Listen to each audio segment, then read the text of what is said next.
নমস্কার বন্ধুরা, সানডিস কিচেনে তোমাদের অনেক স্বাগত।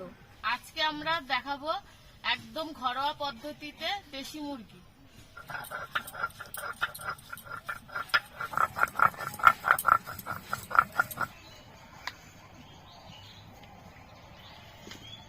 সর্ষের তেলে আলুগুলোকে লাল লাল করে প্রথমে ভেজে নিচ্ছি।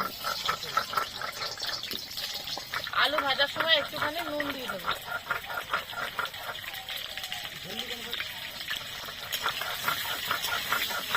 আলু লাল লাল করে ভেজে নিচ্ছি, এবার তুলে নিচ্ছি। কড়াইয়ে আর কিছুটা সর্ষের তেল দিয়ে দিচ্ছি। এবার এর মধ্যে পেঁয়াজটা দিয়ে দিচ্ছি। পেঁয়াজটাকেও লাল লাল করে ভেজে নেব। লাল লাল করে ভেজে নিয়েছি, এবার টমেটো গুলো দিয়ে দিচ্ছি।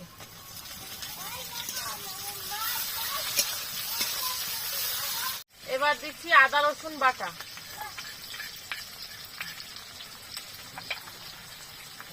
কাঁচা লঙ্কা বাটা,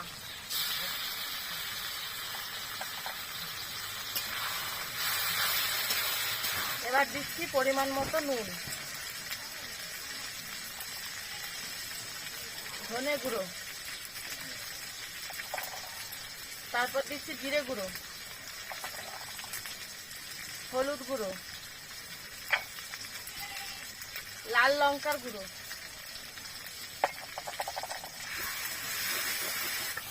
মশলাটা ভালো করে কষিয়ে নিয়েছি আর তেলও ছেড়ে গেছে।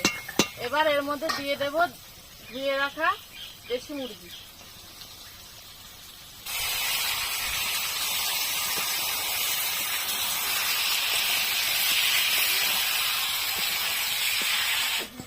মাংস ভালো করে কষিয়ে নিয়েছি, মাংস থেকে খুব সুন্দর তেলও ছেড়ে দিয়েছে। এবার এই ফেটিয়ে রাখা টক দইটা দিয়ে দেব।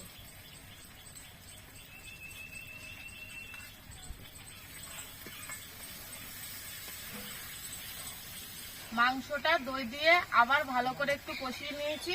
এবার এর মধ্যে পরিমাণ মতো জল দিয়ে দিচ্ছি।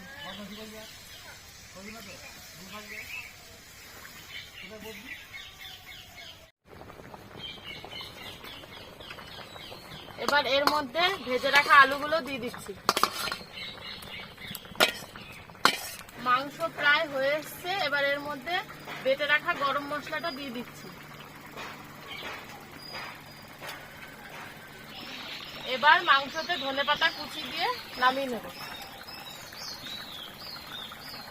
আমাদের মাংস রান্না শেষ। এবার ঢেলে নিচ্ছি। হ্যাঁ হ্যাঁ হ্যাঁ রাখো।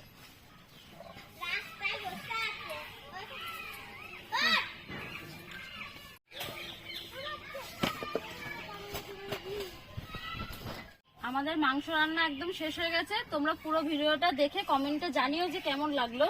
আর আমাদের ভিডিওটা যদি তোমাদের ভালো লেগে থাকে তাহলে আমাদের চ্যানেলটিকে সাবস্ক্রাইব করে আমাদের পাশে থেকো।